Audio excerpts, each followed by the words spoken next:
Bueno amigos, en este video, que es el último de la serie de videos que hice en relación con el procedimiento simplificado, les voy a explicar de la forma más breve posible y más simple en qué consiste el juicio oral simplificado, ¿ya? Lo primero que tengo que advertirles, digamos, antes de entrar al fondo de cómo es la estructura de este procedimiento, es son dos cosas. La primera es que este es un procedimiento que se distingue del juicio oral ordinario o del procedimiento ordinario, porque principalmente en este caso el juicio se realiza delante del juez de garantía. El juez de garantía, como ya le hemos dicho en otro video, es un juez unipersonal que, si bien es cierto, actúa en un mismo tribunal varios jueces. En la práctica, al momento de resolver, están solos, ¿ya? En cambio, los jueces del Tribunal Oral Penal son tribunales colegiados, y esto en términos simples es que en el fondo hay tres jueces distintos que se pronuncian sobre un mismo asunto y resuelven en definitiva poniéndose de acuerdo si van a dictar una sentencia condenatoria o una sentencia absolutoria. Acá en este caso es un solo juez, que es el juez de garantía, ¿ya? Lo segundo es que este es un procedimiento igual formal, pero de alguna forma tiene menos solemnidades que un juicio ordinario probablemente tal de un procedimiento ordinario, porque en la práctica hay situaciones que de alguna forma son más simples de realizar por ser delitos de menor entidad y situaciones menos complejas desde el punto de vista de la penalidad sobre todo, ¿ya? Ahora, siempre el juicio anterior tiene formalidades que son las que vamos a ver a continuación, ¿ya? Ahora, entrando directamente en la estructura del juicio oral simplificado, lo primero que tienen que tener en consideración es que este proceso parte, obviamente, con el inicio de la audiencia, con la individualización de los intervinientes. A esta audiencia tienen que asistir necesariamente todos los intervinientes en el proceso.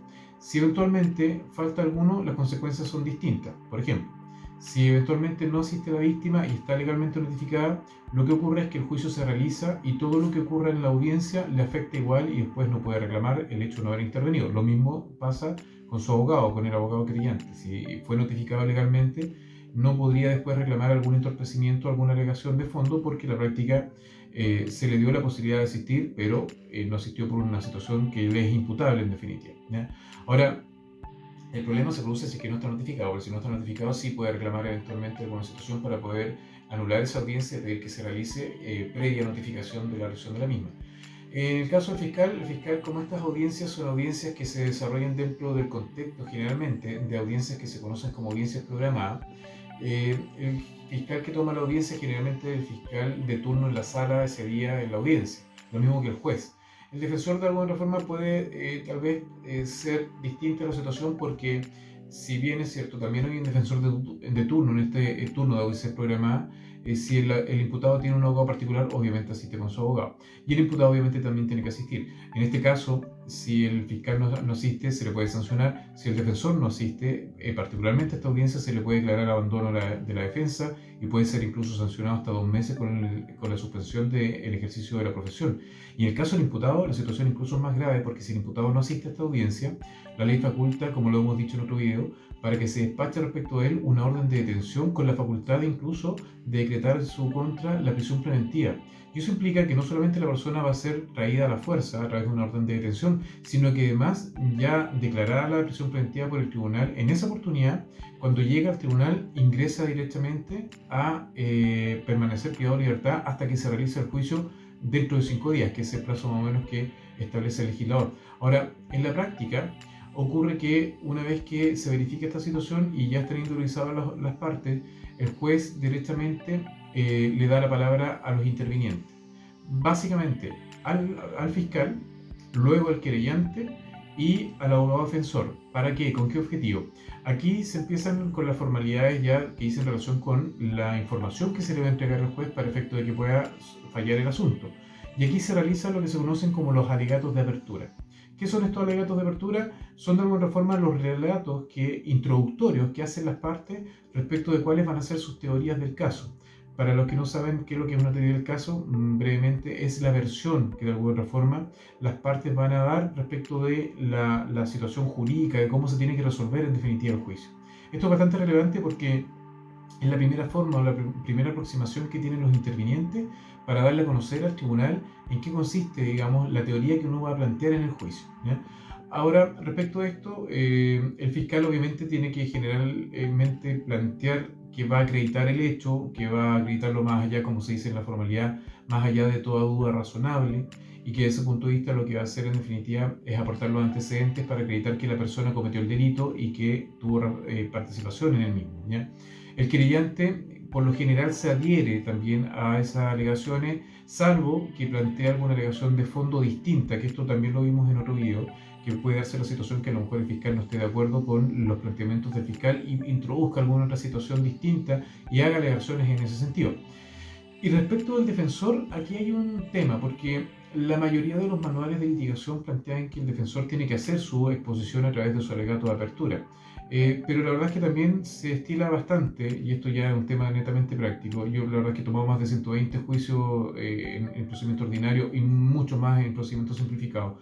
Y la verdad es que hay veces en las cuales se omite este trámite, lo que no quiere decir que esté mal.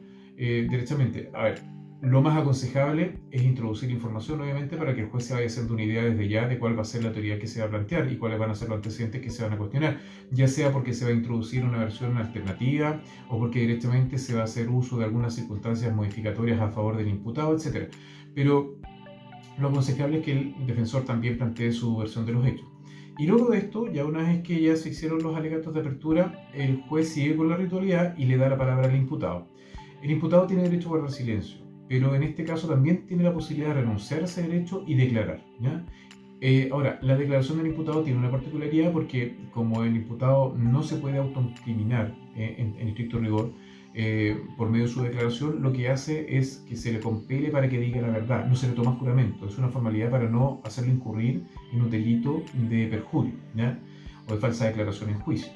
Y luego de eso ya entramos a la etapa de prueba, probablemente en el juicio simplificado, que parte con la presentación de los antecedentes de prueba de la parte acusadora, que en este caso vendría siendo el fiscal y eventualmente el querellante. ¿Por qué digo eventualmente el querellante? Porque puede ser que el querellante a lo mejor no haya presentado prueba independiente y se adhiera a la prueba del fiscal y en definitiva la prueba que presenta el fiscal sea en definitiva la prueba que se va a presentar como prueba de cargo. Ahora, cuando pasa eso, no es que cuando el fiscal presenta la prueba, después el querellante vuelva a presentar la misma prueba, sino que se aprovecha la oportunidad de presentación de los antecedentes de prueba que hace el fiscal para que después se le dé la palabra al querellante y cuando va presentando los medios de prueba, el querellante también haga su intervención respecto a esa prueba que se está presentando. Luego de eso, le corresponde el turno al defensor. Pero antes de ver en detalle eso, tengo que explicarles cómo se presenta la prueba. Generalmente aquí hay libertad probatoria y también hay libertad en el orden de las pruebas. La ley no es estricta en ese sentido, no establece un límite para efecto de determinar en qué orden se van a presentar los medios de prueba. Cada parte es libre de hacerlo. Generalmente la práctica aconseja, y lo que se hace en definitiva, es que se presentan los testigos. Los testigos son la prueba fuerte en un juicio oral. Y parte con esta presentación el fiscal, les hace un interrogatorio que se llama interrogatorio directo, ¿ya? Que en el fondo consiste en que el fiscal tiene que hacer preguntas más bien abiertas, no tan sugestivas, no sugestivas, de hecho están prohibidas, y contextualizar la declaración para efecto de otra forma, que el testigo aporte antecedentes a su teoría del caso. Generalmente le pregunta a la víctima qué fue lo que pasó en ese día, cuáles son los detalles de lo que pasó, etc. Descripción de las personas que participaron como autor, qué elementos se emplearon, si le robaron especies, preguntas abiertas, ¿ya? El querellante tiene la misma restricción, no pueden hacer preguntas sugestivas. Sugestivas o preguntas sugestivas son aquellas que conllevan implícitamente la respuesta, ¿ya? De alguna forma que introducen información que el testigo tampoco refirió, ¿ya? Esos son ya tecnicismos desde el punto de vista jurídico, pero es importante que tengan claro que no es que el fiscal le pregunte lo que quiera, tiene restricciones. Mientras el testigo está declarando, el abogado defensor hace su trabajo en el sentido de cuestionar u objetar aquellas preguntas que sean prohibidas de alguna forma por el legislador, que son precisamente estas preguntas que pueden ser engañosas o sugestivas, que son las que acabamos de señalar, ¿ya? La idea es que el relato del testigo sea lo más limpio posible, ¿ya? Luego de eso también hace lo mismo el querellante y luego el fiscal procede a presentar el resto de sus pruebas. No es que una vez que presente los testigos el fiscal, después el defensor presenta sus testigos. El fiscal presenta toda su prueba al tiro y después el querellante, ¿ya? Entonces el fiscal presenta sus testigos, luego presenta eventualmente si hay peritos, los peritos, Los peritos tienen la particularidad de que, no obstante haber hecho un informe, en la práctica ellos declaran sobre el contenido del informe, pero no se presentan los informes periciales propiamente tal, ¿ya? Y después de eso, el fiscal generalmente lo que presenta son los otros medios de prueba. Ahora, ojo, los otros medios de prueba yo les dije al principio que eran la fotografía, los videos, eventualmente las transcripciones de algún documento, qué sé yo, los registros de audio. Ahora, esos medios de prueba, si bien es cierto, los puede presentar en forma separada, pero también se estila que generalmente cuando va declarando el testigo se van introduciendo esos medios de prueba para efectos de acreditar o validar esos medios de prueba. Por ejemplo, si se le pregunta al testigo dónde ocurrió el hecho, que describa el lugar donde ocurrió, a qué hora fue, etc., luego de eso el fiscal puede introducir una fotografía donde está el lugar y lo describe o confirma efectivamente que la información que entregó el testigo correspondía a la que se describe en la fotografía, ¿ya? También hay herramientas de litigación que hicieron relación con la prohibición de incorporar esos antecedentes en forma sugestiva. No pueden tener indicaciones, fechas o señalamiento de flechas donde indiquen dónde está el lugar. Hay una serie, digamos, de reglas también en ese sentido, ¿ya? El tema es que después de que el fiscal presentó sus medios de prueba y que el defensor hizo el trabajo de alguna forma verificar en esta etapa que la prueba que se presentó esté limpia en el sentido de que no esté sugestionada, digamos, por el relato del fiscal, o que no se estén introduciendo informaciones que el testigo no esté dando, hace lo propio el querellante, pero como ya dijimos, no es que repita la prueba, sino que el querellante presenta aquellos medios de prueba que el fiscal no presentó anteriormente, ¿ya? Y el mismo ejercicio. Y luego de eso viene la prueba del defensor. Si es que hay prueba de la defensa, puede ser a lo mejor que el defensor postuló por una teoría alternativa que implique que no va a presentar medios de prueba y se va a dedicar a cuestionar los antecedentes de acreditación del delito, por ejemplo. Y en ese caso tal vez no es necesario presentar medios de prueba. Pero si tiene una teoría una teoría alternativa activa, va a presentar sus medios de prueba, ¿ya? Y en este caso sigue la misma lógica, no hay libertad probatoria, puede presentar los antecedentes de prueba de la forma que él quiera y en el orden que él quiera. Siguiendo las mismas ritualidades, generalmente se invierten las cargas los órdenes de interrogación. A veces uno le pide autorización al tribunal para que permita que el interrogatorio se realice al revés, en el sentido de que no sea el fiscal el que empiece a interrogar, sino que directamente sea el defensor el que empiece a interrogar y después el fiscal le hace las preguntas, ¿ya? Los testigos, y aquí un detalle que se me estaba yendo, me acordé. Los testigos, antes de que empiecen a declarar, las partes que los presentan generalmente realizan preguntas de acreditación, que implican que son preguntas que tienen por finalidad tal vez no meterse en el fondo del asunto, pero sí de establecer si es que existe alguna situación que pudiera afectar la imparcialidad del testigo, si son amigos, si son familiares, si tiene algún interés en el resultado del juicio, lo que en otros procedimientos se conocía como las tachas o preguntas de tacha, aquí son preguntas de acreditación, ¿ya? Y luego de eso, una vez que ya se presentaron todos los medios de prueba, que si se exhibieron videos, el encargado o la parte que va a presentar esos antecedentes de prueba tiene que llevar los medios técnicos para mostrar los videos, un computador, un proyector, etc. Lo mismo con fotografías, debería llevar las fotografías impresas para exhibirlas al tribunal, mostrárselas. Luego de eso, cuando ya se acaba todo esto, que es bastante entretenido, la verdad que yo creo que una de las partes más entretenidas de litigar, viene la parte de el cierre de los antecedentes de prueba. Se declara de alguna forma cerrada la parte de prueba y luego el juez da la palabra para que las partes realicen lo que se conoce como los alegatos de clausura, ¿ya? Y en esto, que estos son bastante importantes, yo creo que son incluso más importantes que los alegatos de apertura. En los alegatos de clausura, las partes hacen un análisis completo de la prueba, ¿ya? Y obviamente cada parte defiende su posición.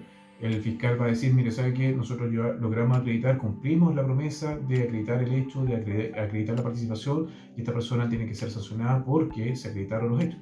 El defensor tendrá que hacer los cuestionamientos que tenga que hacer, el querellante también, en el sentido que a lo mejor el defensor, dependiendo de la teoría alternativa que plantee, puede hacer alegaciones en orden a desacreditar la prueba del fiscal, puede hacer alegaciones en orden a que se van a acreditar situaciones que dicen relación con atenuantes o con situaciones que hayan influido en la persona del imputado, como la inimputabilidad. O sea, la verdad es que aquí hay un abanico tremendo de posibilidades de argumentación, de líneas investigativas, de un montón de cosas que dicen relación con cómo se va a resolver el asunto. Por lo tanto, no hay un esquema y tampoco hay una estructura en el sentido de limitar cuáles van a ser las alegaciones. Pueden haber muchas alegaciones, ¿ya? Situaciones de fondo o situaciones de falta de acreditación, etc. Y después de que se hace esto, que son los alegatos de clausura. Bueno, a veces el juez da un receso para poder analizar las pruebas y le pregunta a las partes si están en condiciones de hacer este alegato al tiro o si no les da un par de minutos para revisar los antecedentes. Y luego de eso se declara derechamente cerrado el debate y el juez emite un veredicto. A veces se le da la palabra al imputado por si quiere decir algo, pero en este caso ya no se le interroga, ya nadie le pregunta nada, porque, ojo, eso lo omití también, cuando el imputado ejerce su derecho a declarar, renuncia en definitiva a su derecho a guardar silencio, el fiscal y los demás intervinientes le pueden hacer preguntas, ¿ya? Obviamente no está juramentado, por lo tanto puede, entre comillas, mentir, pero si obviamente se evidencia que está mintiendo, eso obviamente puede afectar la credibilidad de la versión o la teoría del caso que va a plantear el abogado defensor. Por lo tanto, es muy importante que el abogado defensor asesore bien a su cliente antes de tomar la decisión de declarar. Les voy a contar una anécdota. En algún juicio íbamos muy bien, en el sentido de que la verdad es que había muchas dudas de que el imputado hubiera participado en el delito, hasta que el imputado quiso hablar y después de que ya estaba más o menos zanjada su situación y teníamos más o menos claridad, quiso hablar y no se refirió a los hechos ni nada, pero le pidió disculpas a la víctima y comprenderán que después de eso no vino una absolución. Ahora, uno aprende estas cosas y la verdad es que es importante, por eso lo digo, y yo hablo desde el punto de vista de la experiencia, que es muy importante que esas cosas las tengan controladas los abogados defensores, sobre todo, ¿ya? Y luego de eso, el juez dicta el veredicto, en el cual anuncia si efectivamente la persona la va a condenar o la va a absolver, hace un razonamiento y después de eso puede ser que el mismo día dicte la sentencia o bien fija una audiencia de lectura de sentencia que se llama, que es una audiencia que se fija para 5 días después con máximo 5 días, en la cual el juez lo que hace en definitiva es dar un relato pormenorizado de la sentencia, o bien derechamente, según si hay autorización de los intervinientes, hace una lectura resumida de la sentencia donde individualiza las partes, da cuenta del hecho y posteriormente da cuenta de la parte resolutiva de la sentencia, donde en el fondo establece claramente por qué lo condenó y a qué lo condenó, ¿ya? Bueno, básicamente, otra cosa que se me olvidaba es que si eventualmente el veredicto puede ser de dos formas, y solamente de dos formas, no hay otra, ¿ya? El veredicto, que no es la sentencia, es un anticipo de la sentencia definitiva, puede ser condenatorio o absolutorio, ¿ya? Si es absolutorio, la persona de alguna forma se libera de responsabilidad, ¿ya? Después lo que queda pendiente eventualmente es la presentación de recursos procesales en contra de la sentencia y una vez resueltos los recursos, si se presentaron, la sentencia queda, como se dice, ejecutoriada, es decir, que ya no hay más posibilidades de revisión de ese juicio, ¿ya?